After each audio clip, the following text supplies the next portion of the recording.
Hey guys, how's it going? TJ here with Dead History, and welcome back to part 2 of our next Vice Presidential Series installment, as we're taking a look in this part 2 at our 31st Vice President of the United States, Charles Curtis.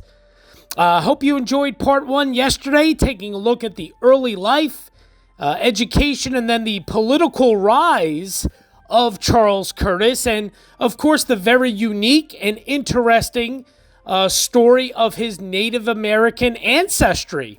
Yes, Charles Curtis was part Native American, the Kaw Indians of Kansas. So very, very cool stuff. Hope you enjoyed that yesterday. We will touch on some more of that today, so it's going to be great. I am flying solo for the audio here, so you know what? Let's just jump right in. Let's get to it. Part 2 today, the Vice Presidency, the legacy, and then, of course, the death and the gravesite and burial site of our 31st Vice President, Charles Curtis. So here we go. Presidential candidate. Curtis had harbored presidential ambitions for some time. In 1924, he had been widely mentioned as a vice presidential candidate, but his wife, Anna, was seriously ill at the time. His sister, Dolly, volunteered to stay with her so that Curtis could attend the convention and improve his chances for the vice presidential nomination. "Dolly," he replied, "I would not leave Anna now to be President of the United States, and certainly not for the vice presidency." Anna Curtis died on June 29th of 1924.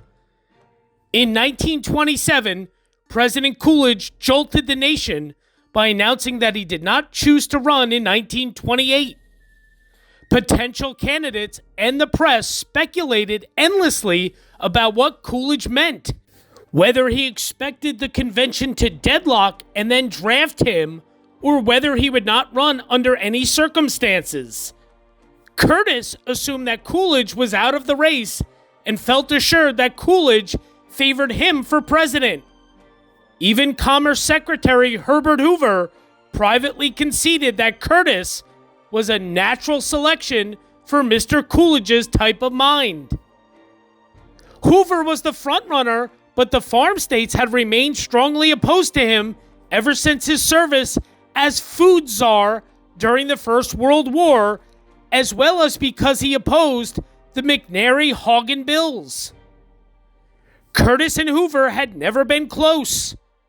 Recalling that Hoover had campaigned for Democratic candidates in 1918, Curtis had tried to prevent President Harding from appointing Hoover to the cabinet. Hoover saw Curtis as one of a half-dozen senators who were trying to stop his nomination by heaping attacks on him. "Their favorite name for me was Sir Herbert, a reference to my periodic residence in England," Hoover recalled with some indignation. After announcing for president, Curtis made no speeches and continued to devote his attention to his functions as Senate Majority Leader. The New York Times called his campaign quieter than gumshoes. This was how Curtis wanted it. Serving as his own campaign manager, he planned to work the back rooms as he always had, hoping that if the convention frontrunners deadlocked, he would emerge as the compromise candidate in the way the delegates had turned to Warren Harding in 1920. About the only publicity his campaign received occurred when a Senate page stamped the words, "Curtis for President," in the snow around the Capitol. Not until Curtis reached the convention in Kansas City did he speak out against Hoover. He warned that the Republicans could not afford to nominate a candidate who would place the party on the defensive from the day he is named. Despite caravans of farmers who protested against Hoover, the Commerce Secretary easily won the Republican nomination on the first ballot. Something of interesting note, President Coolidge, when he was still in office, he soon realized that congressional determination to act independently of the executive branch was a fact of political life, and that Charles Curtis's legislative support was indispensable to the executive strategy. So basically, it was again and again that the so-called silent president relied on Charles Curtis's support of the conservative agenda, which at bottom line was economy in government, disengagement at the international level, and support of private enterprise unobstructed by government interference. Regardless of the economic implications for industrial workers or, for that matter, Curtis's own agrarian constituents who were beginning to suffer severe economic depression several years prior to the stock crash of 1929. No better example may be cited than Curtis's legislative support of the McNary-Haugen Farm Bill of 1927, a federal assistance program for the agrarian sector, and then his hearty upholding of Coolidge's veto of that same legislation soon thereafter. Thus, when Coolidge announced in October of 1927 that he would not seek another term, it came as no surprise that the mixed-blood Indian from Kansas had set his sights on the White House. He was confident that the Republicans owed him a presidential nomination for his hard work and party regularity, and that an anticipated deadlock between frontrunners Herbert C. Hoover of California and Frank Lowden of Illinois might result in a draw in the 1928 Republican Convention in Kansas City. Ironically, only a few miles from where Curtis's Indian grandmother, more than half a century earlier, had advised him to take the white man's way. The convention selection of Hoover was a severe blow to Curtis's personal ego and political ambition. Even though he stated publicly that to nominate Hoover would place a heavy burden upon the Republican Party, Curtis agreed to second place on the ticket after Hoover was selected on the first ballot. Curtis won easily on the vice presidential ballot with 1,025 votes, 215 more than Hoover had received for the presidency, thus indicating firm recognition of his tireless and dedicated service to his party. Subsequently, on the campaign stump, however, Curtis was no great asset to the Republican ticket. As in the past, he relied on platitudinous and repetitious speeches and handshaking rather than on addressing the complex economic and social issues of the times. Some dismissed him as an anachronistic, hardened crony. Others made derogatory remarks regarding his heritage, and on one important whistle-stop appearance in the Midwest, where his support was strongest, Curtis clumsily played into the hands of an angry farm heckler by angrily charging him with being too dumb to understand the nation's mounting economic crisis. Eating bitter words. To balance the ticket, Republicans sought a farm statesman for vice president and chose Charles Curtis of Kansas. Insisting that he had never sought the vice presidency, Curtis agreed to run because of his loyalty to the party. Reporters viewed the choice of Curtis as the perfect touch of irony for the convention, given his earlier opposition to Hoover. I can see him yet as he stood before the convention, gulping at his pride under the Klieg lights, recalled reporter Thomas L. Stokes. He had eaten his bitter words, but he was suffering from indigestion, you could see. His bald head gleamed, as if still feverish under the indignity of second place on the ticket. His mustache twitched in pain as he tried to smile. It was only a contorted grin that creased his swarthy face. In the press section, we nudged each other and chuckled cruelly. During the campaign, Curtis visited the incumbent vice president, Charles Dawes. Sympathetically, Dawes noted that Curtis looked pretty worn out. His hand was in a sling because a car door had slammed on his fingers and he had not much voice left. Later, however, listening to Curtis speak on the radio, Dawes bristled when Curtis referred to the vice presidency as amounting to nothing. Although he recognized that the remark was intended to sound modest and was made in jest, Dawes recorded in his journal, "But when I find him tired, with a husky voice and bandaged arm, resting after a 5,000-mile trip and preparing to start on 10,000 miles more, I am inclined to think that he places quite a high value on the office." The Hoover-Curtis ticket rode to victory that November over the Democratic ticket of Alfred Smith and Joseph T. Robinson.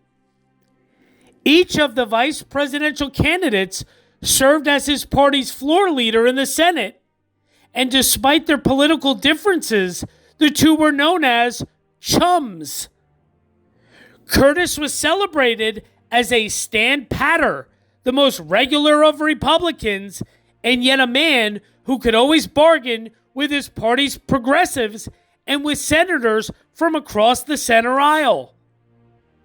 Newspapers claim that Curtis knew the Senate rules better than any other senator and declared him the most competent man in Congress to look after the legislative program of the administration.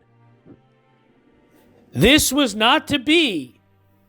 Hoover and Curtis remained alienated after the strains of campaigning against each other for the nomination. Since their ticket had been a marriage of convenience, there was little love to lose over the next 4 years. Neither man mentioned the other in his inaugural address, and except for formal occasions, they seem to have had as little to do with each other as possible. A politico not identified with issues or ideas, Curtis could never measure up to Hoover's standards and never became an inside player.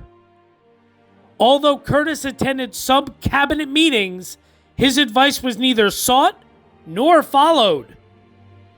He spent his vice presidency presiding over the Senate and on a few occasions casting tie-breaking votes. 69 years old when he took office, Curtis was no longer the vigorous politician of his youth. Even so, his close political supporters in Washington viewed Curtis as a statesman of great accomplishment. Just prior to his taking the oath of office, Curtis was showered with praise by his good friend and colleague, Senator Reed Smoot of Utah. Smoot dwelt at length on Curtis's long and dedicated career in both houses of Congress, applauded Curtis for his industry and self-reliance, and emphasized how the Indian from Kansas had reached his zenith without benefit of money or powerful influences.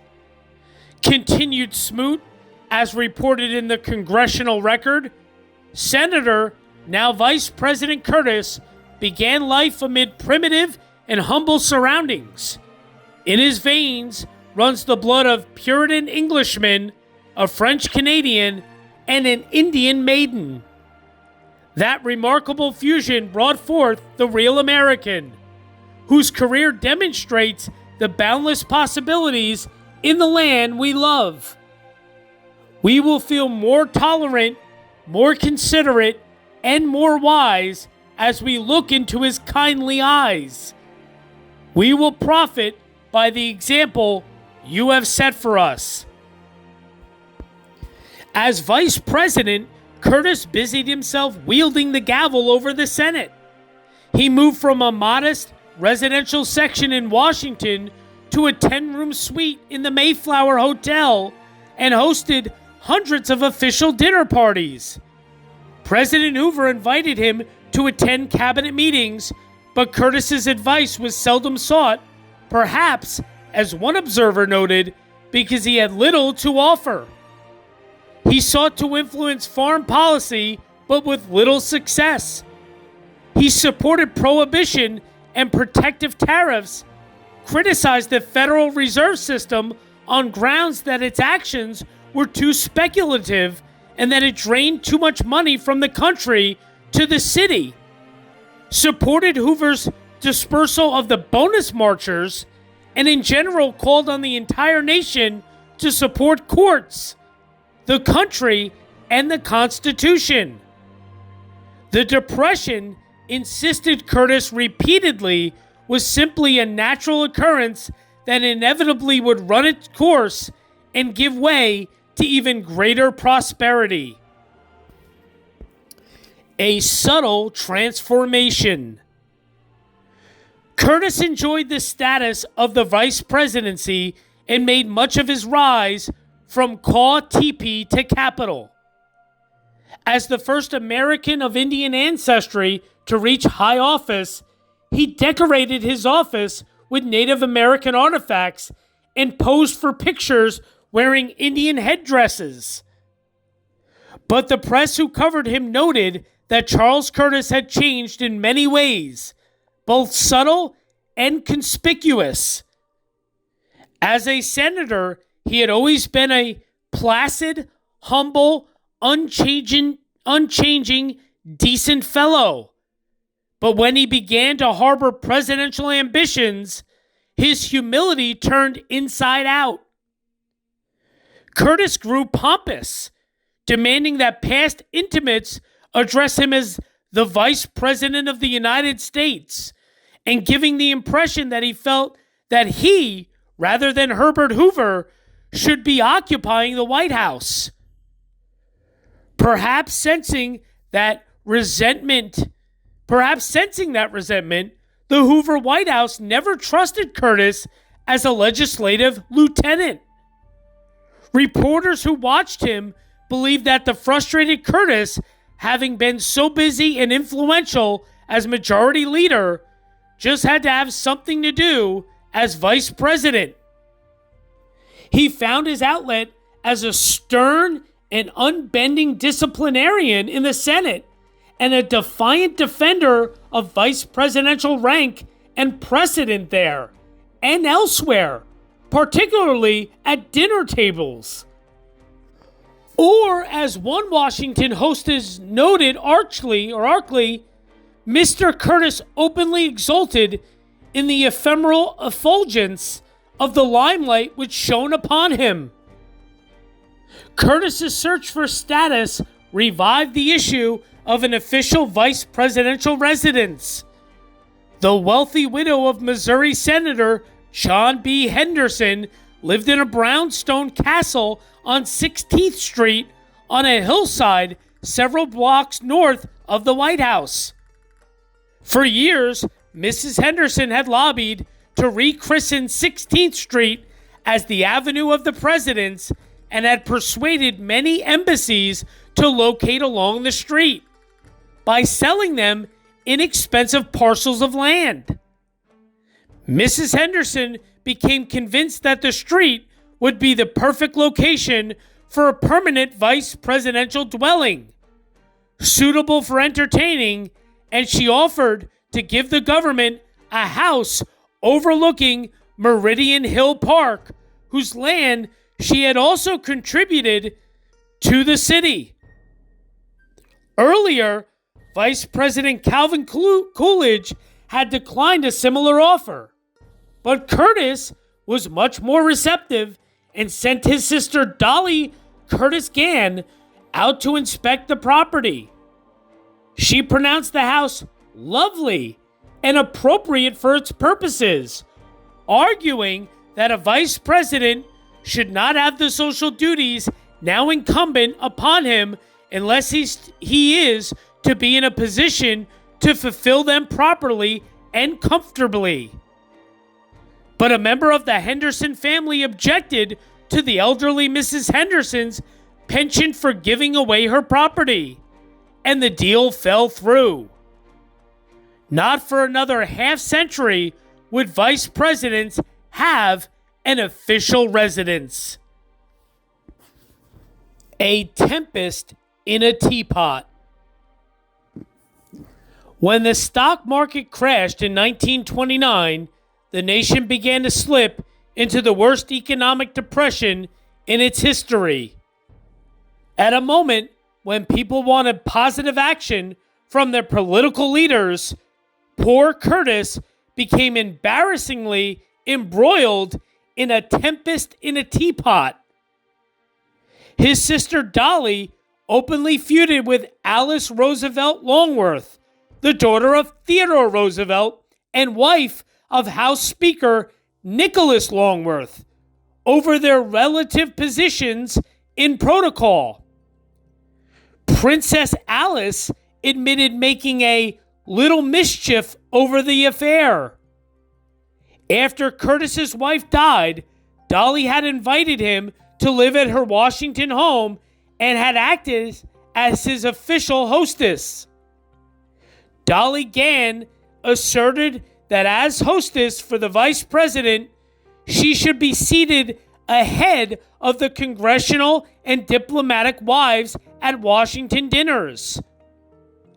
At that, there was a cackle of excited discussion about the propriety of designating anyone not a wife to hold the rank of one, observed Alice Longworth. Alice raised the issue with her husband Nick, who disapproved of Dolly Gann's pretensions and used the controversy as an excuse to avoid going to Prohibition-era dry dinner parties that he hated to attend. All this caused a torrent of newspaper publicity, predominantly negative. William Allen White's Emporia Gazette proclaimed, "If Washington does not do right by our Dolly, there will be a terrible ruckus in Kansas. We will be satisfied with nothing less than that she be borne into the dinner on the shoulders of Mrs. Nick Longworth, seated in the center of the table as an ornament with a candelabra in each hand, and fed her soup with a long-handled spoon by the wife of the Secretary of State." Bad press dogged Curtis, and he assumed public image of a throttle bottom, especially as a result of his panicky response to the bonus marchers in 1932. World War I veterans had marched on Washington to demand that Congress pass legislation enabling them to receive early payment of their promised bonus for wartime service. As a senator, Curtis had sponsored an earlier bonus bill, and although he himself had never served in the military, he frequently cited his father's Civil War service in seeking veterans' support for his campaigns. But when the marchers camped around Washington and paraded to the Capitol, Curtis urged President Hoover to call out the troops. The president, however, tried to keep calm and maintain the peace. The Depression sinks the ticket. In July 1932, some 400 men marched to the Capitol grounds. When the architect of the Capitol had the lawn sprinklers turned on, the marchers gave up their idea of camping on the grounds and instead began a single-file march around the Capitol building. A nervous Vice President Curtis announced that neither Speaker John Nance Garner nor I issued any permits to parade inside Capitol grounds, and for this reason, I believe they should be kept off. The vice president had a stormy session with the District of Columbia's police chief, Pelham Glassford, who informed him that only the president could call out the army. Curtis then contacted the U.S. Marines to have them stand ready for an emergency. But the Marines took the vice president too literally and sent 2 companies wearing trench helmets to the Capitol, riding on the city trolleys. Curtis claimed to have been misunderstood, but his calling out the Marines made him even more the subject of national jokes.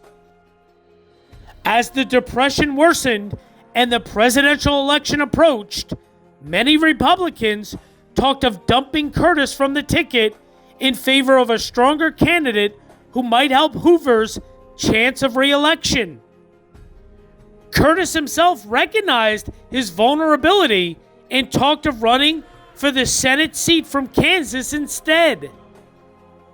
But with his sister Dolly rallying support among the delegates, Curtis was renominated on the Hoover ticket to face Franklin D. Roosevelt and John Nance Garner. In the depth of the Depression, the Hoover-Curtis campaign never stood a chance. Hecklers challenged Curtis when he spoke. Why had he not fed the veterans in Washington? They yelled at one stop. I fed more than you have, you dirty cowards, Curtis shouted back at the crowd. I'm not afraid of you, the crowd chanted, Hurrah for Roosevelt! A landslide defeat in November of 1932 retired Charles Curtis from a political career that had begun almost 50 years earlier when he ran for Shawnee County District Attorney. Now, to the surprise of many Kansans, I would assume that's how you say it, Kansans, Curtis seemed to have lost interest in Kansas.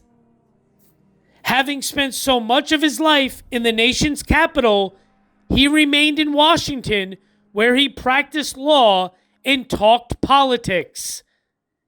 In 1935, he became chairman of the Republican Senatorial Campaign Committee, hoping the party could win back the Senate majority the next year. But he died in February of 1936 at his sister Dolly's home. A party regular, 1/8 Kaw Indian, and a 100% Republican, as he liked to tell audiences, he had been yoked to one of the most intellectual and least political of all American presidents, and the incompatibility of the team made his vice presidency a dismal failure. During the presidential campaign of 1932, Curtis continued to deliver dull and plodding speeches that insisted that the Depression was nearly over and that prosperity was just around the corner if only the Hoover-Curtis team were retained in office. In fact, Curtis's campaign efforts had a negative effect on voters and played havoc with Hoover's attempt to win a second term. When early election returns indicated a Democratic victory in 1932, Curtis stubbornly predicted that the Republicans would prevail in the end, and according to most accounts, he was genuinely shocked with the Hoover-Curtis defeat. Even his home state of Kansas cast its support for Franklin D. Roosevelt, which may explain Curtis's decision to remain in Washington after the election to resume his law practice while maintaining a nominal association with his old law firm in Topeka. On February 8th of 1936, the former vice president died of a heart attack in the Washington home of his half-sister, Dolly Gann. His wife, Anna, had preceded him in death in 1924. Final interment was in a Topeka cemetery not far from where he was born 3/4 of a century earlier. So before I actually show you guys some video clips and such regarding Charles Curtis, I wanted to just read a little bit more, some more about his marriage and family. I told you in part 1, November 27th of 1884, Curtis married Annie Elizabeth Baird. They did have 3 children, Permelia Jeanette Curtis, Henry Harry King Curtis, and Leona Virginia Curtis. He and his wife also provided a home in Topeka for his paternal sister, Dolly Curtis, before her marriage. His wife, Annie, did die in 1924. A widower when he was elected vice president in 1928, Curtis had his long-since married sister, Dolly Curtis Gann, act as his official hostess for social events. She had lived with her husband, Edward Everett Gann, in Washington, D.C. since about 1903. He was a lawyer and once an assistant attorney general in the government. Attuned to social protocol, Dolly Gann insisted in 1929 on being treated officially as the second woman in government at social functions. The diplomatic corps voted to change a State Department protocol to acknowledge that while her brother was in office. To date, Curtis is the last vice president who was unmarried during his entire time in office. Alben W. Barkley, who served as vice president from 1949 to 1953, entered office as a widower, but he did remarry while in office. So Curtis is the only one to remain, a widower and not remarry or anything and stay unmarried during his entire time in office as vice president. Pretty interesting.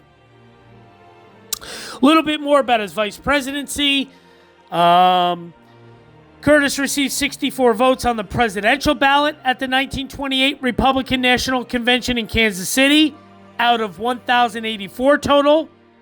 Let me think here. Curtis was a leader of the anti-Hoover movement and formed an alliance with 2 of his Senate colleagues, Guy Goff and James E. Watson, as well as Governor Frank Lowden of Illinois. Hoover's pedigree as a progressive follower of Theodore Roosevelt did not sit well with conservatives like Curtis. Less than a week before the convention, Curtis described Hoover as a man for whom the party will be on the defensive from the day he is named until the close of the polls on Election Day. However, Curtis had no qualms about accepting the vice presidential nomination. After Hoover gave few speeches during the 1928 presidential campaign, Curtis traveled coast to coast and spoke almost every day. While covering the convention, H.L. Mencken described Curtis as the Kansas comic character who is half Indian and half windmill. Charlie ran against Hoover with great energy and let fly some very embarrassing truths about him. But when the Hoover managers threw Charlie the vice presidency, he shut up instantly. And a few days later, he was hymning his late bugaboo as the greatest statesman since Pericles. And then we said the Hoover-Curtis ticket won the 28 presidential election in a landslide. Actually, let's take a look at that. The 1928 presidential election that got them, of course, elected. I couldn't think of the word. Sorry. So the 1928 presidential election that got Herbert Hoover elected president, and of course Charles Curtis was his running mate. The electoral vote count, they actually went up against the Democrat Al Smith and his running mate Joseph T. Robinson. The electoral vote count was 444 for Hoover and Curtis, to 87 for Smith and Robinson. The popular vote was 58.2% for Hoover and Curtis. It was a landslide. I mean, complete annihilation, to be honest. Of course, you're seeing some posters and some maps and all that stuff of the actual election and the results, like I always like to show. So there you go. That's the 1928 presidential election that actually got Herbert Hoover elected president and Charles Curtis elected vice president. Fun little interesting fact, Charles Curtis arranged for a Native American jazz band to perform at the inauguration of Herbert Hoover and himself. Curtis's election as vice president made history because he was the only native Kansan, the only Native American, and the first person of color to hold the post. The first person enrolled in a Native American tribe to be elected to such a high office, Curtis decorated his office with Native American artifacts and posed for pictures wearing Indian headdresses. He was 69 when he took office, which made him the oldest incoming vice president at the time. He became the second oldest vice president since Alvin W. Barkley took the office at 71. Curtis was the first vice president to take the oath of office on a Bible in the same manner as the president. Curtis named Lola M. Williams as private secretary to the vice president, and Williams was one of the first women to enter the Senate floor, which was traditionally a male monopoly. Soon after the Great Depression began, Curtis endorsed the 5-day work week with no reduction in wages as a work-sharing solution to unemployment. In October of 1930, in the middle of the campaign for the 1930 midterm elections, Curtis made an offhand remark that good times are just around the corner. The statement was later erroneously attributed to Hoover and became a lethal political boomerang. Of course, 1932, they lost in a huge landslide victory for FDR.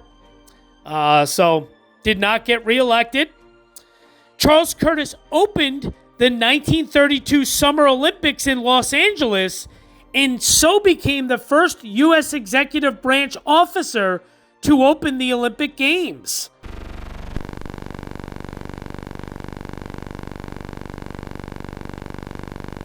Charles Curtis, Vice President of the United States, to declare the games of the 10th Olympiad open.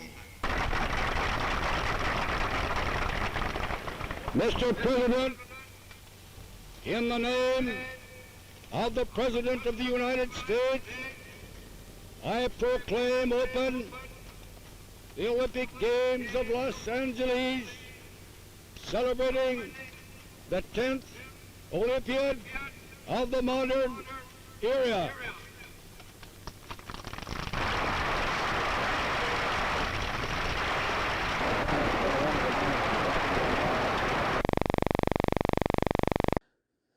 Curtis cast 3 tie-breaking votes while he was presiding over the Senate. Following the stock market crash in 1929, the problems of the Great Depression deepened during the Hoover administration and, of course, resulted in them losing big time in the 1932 election. Curtis's final duty as vice president was to administer the oath of office to his successor, John Nance Garner, whose swearing-in ceremony was the last to take place in the Senate chamber. After politics, of course, Curtis decided to stay in Washington, D.C. to resume his legal career as he had a wide network of professional contacts from his long career in Congress and the executive branch. He died there from a heart attack on February 8th of 1936. He was 76 years old.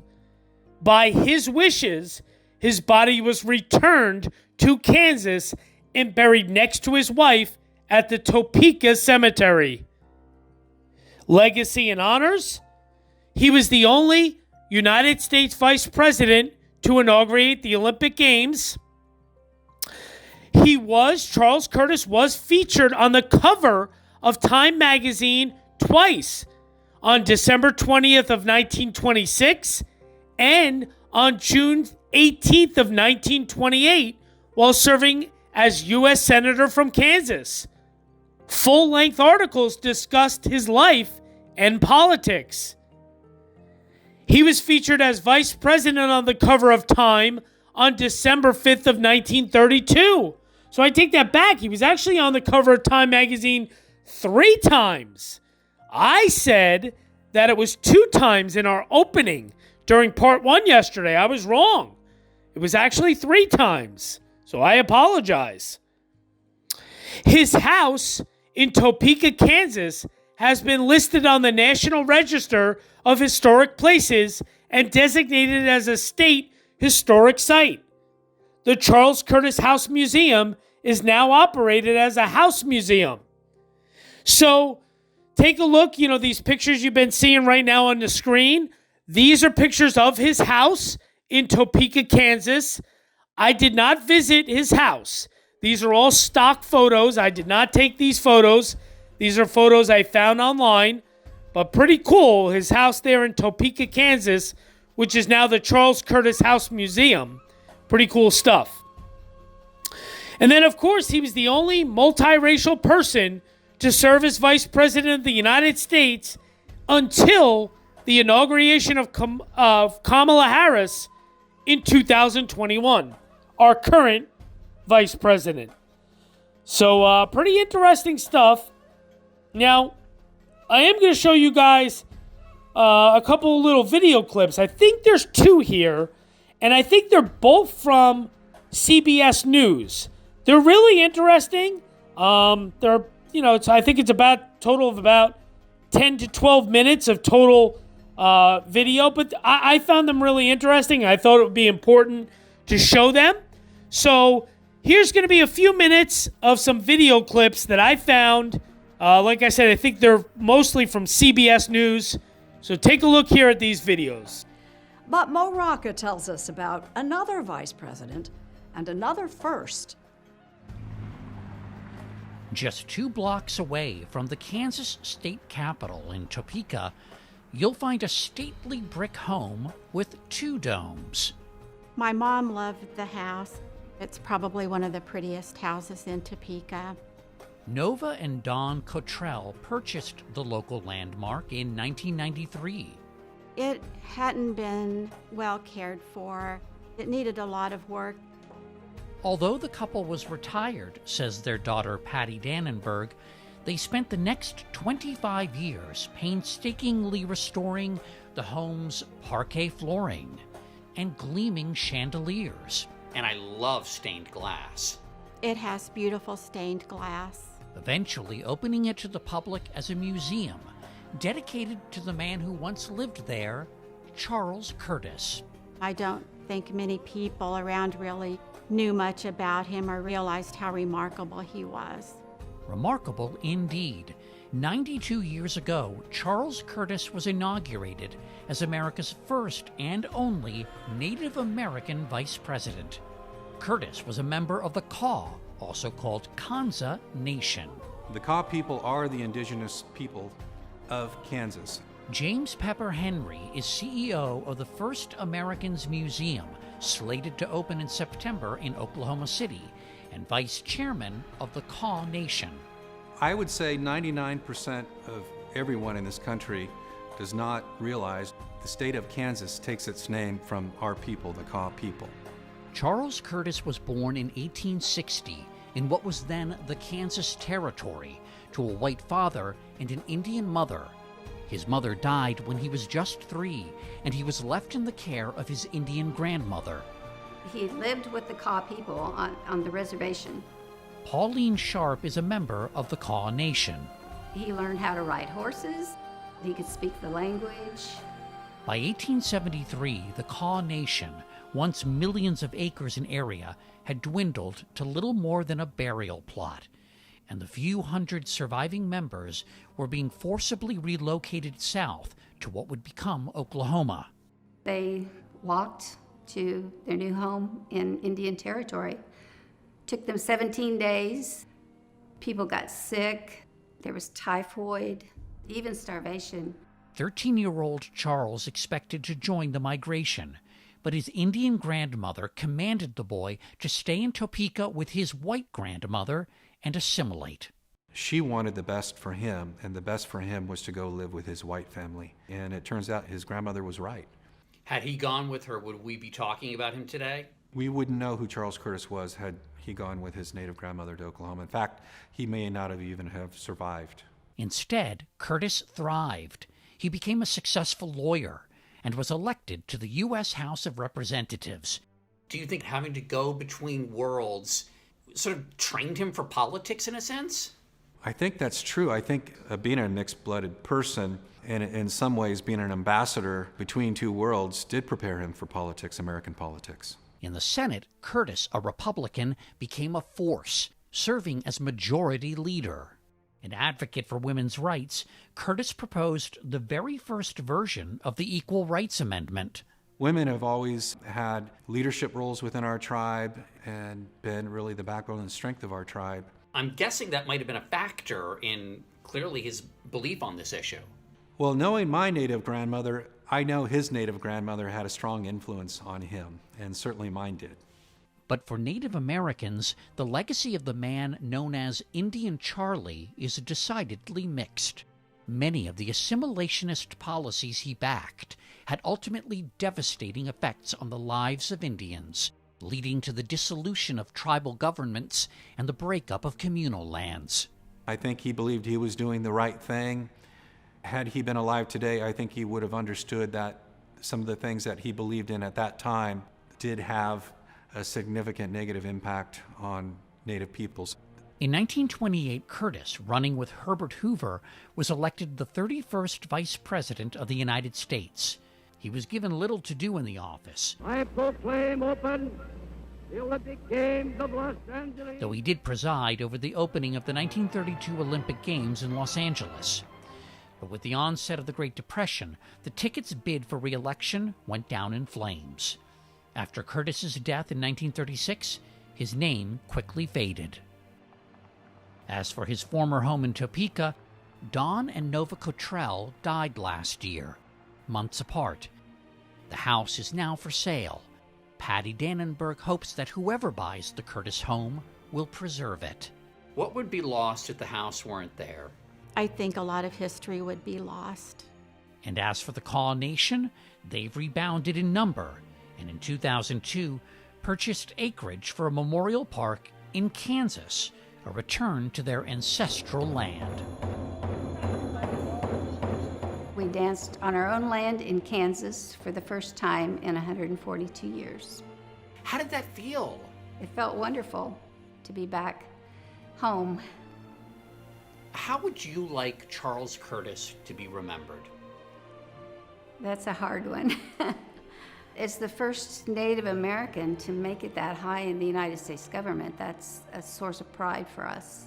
And I want people to remember him, I think, in a good way.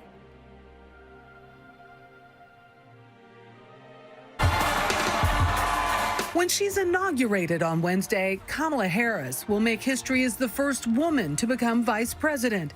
But she won't be the first person of color to hold that office.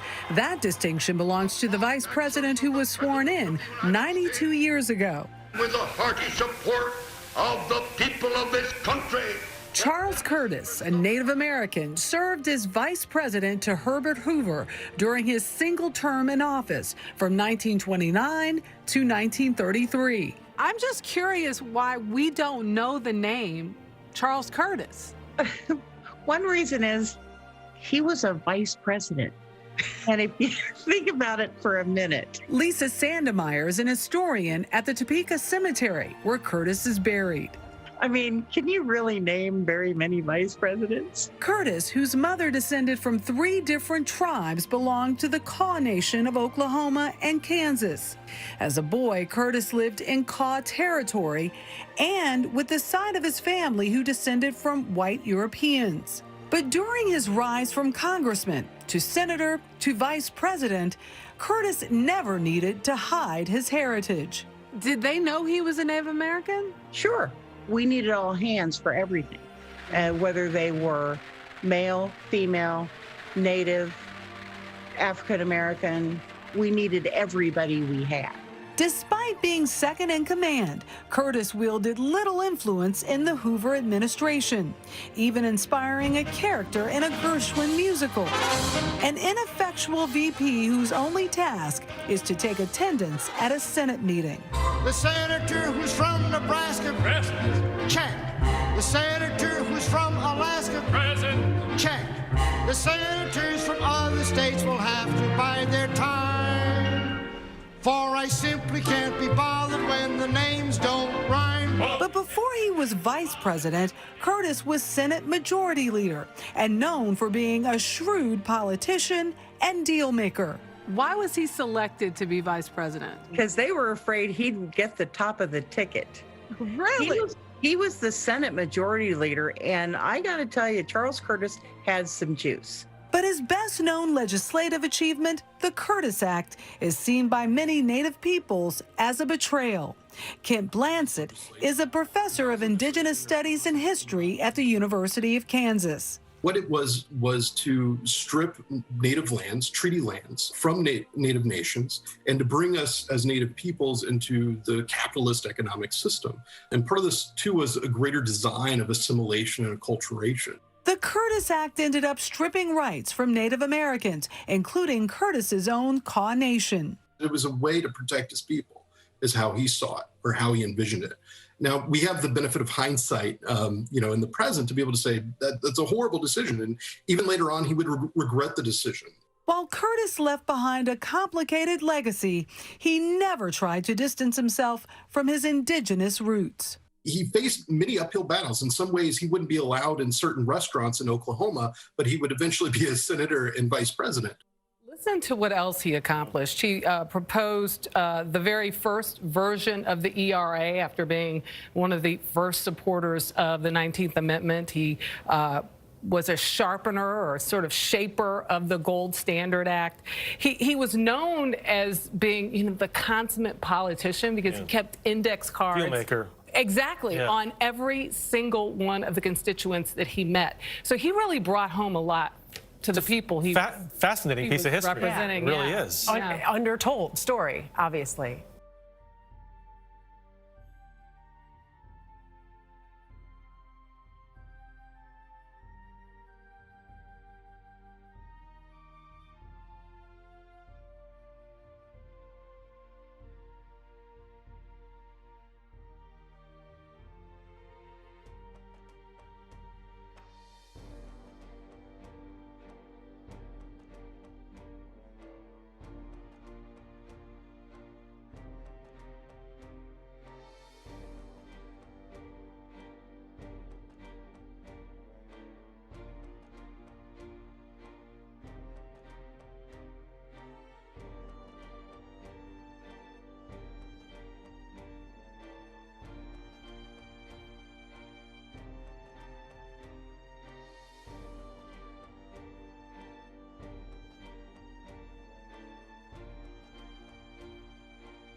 There you go. I hope you enjoyed those video clips. Thought that was pretty cool. Definitely some good stuff. So yeah, I know those videos may have ran a few minutes longer than expected, but I thought it was cool. I thought it was cool stuff to show. So, and then of course, last but not least, the burial site, the gravesite there at the Topeka Cemetery. You're seeing a couple of my photos. I did visit there in 2020. So here's a couple of my photos now. And of course, stay tuned because in our bonus footage here for part 2, you will see all of my photos from my visit to Topeka, Kansas, and the Topeka Cemetery, and the gravesite of our 31st Vice President, Charles Curtis. Pretty cool stuff, guys. I hope you enjoyed this really interesting look at our 31st Vice President, Charles Curtis, the first man, a man of color that basically rose all the way to the office of president or vice president. Pretty cool stuff. Definitely groundbreaking, historical, interesting man, that's for sure. Someone who really has been very lost in history, in my opinion. One of those kind of obscure type vice presidents that I didn't even know too much about until I started researching it. So, cool stuff. I hope you enjoyed this. Stay tuned for my photos of my visit there at the Topeka Cemetery in Topeka. And then, of course, stay tuned for next week, right? I mean, next week will be our next Vice Presidential Series installment. We're going to take a look at the 32nd Vice President, John Nance Garner. So stay tuned for that next week. Thank you so much, guys. Thank you for all the likes, all the subscribes, all the comments and questions. Love it. Keep them coming. Thank you so very much. Cannot thank you guys enough. You are the best. And Henry and I really enjoy doing this, and it really makes it worth it when we see all the comments and questions and really nice things that you guys have to say. It's very much appreciated. So we will see you next week for another series installment, guys. See you next week. Bye-bye.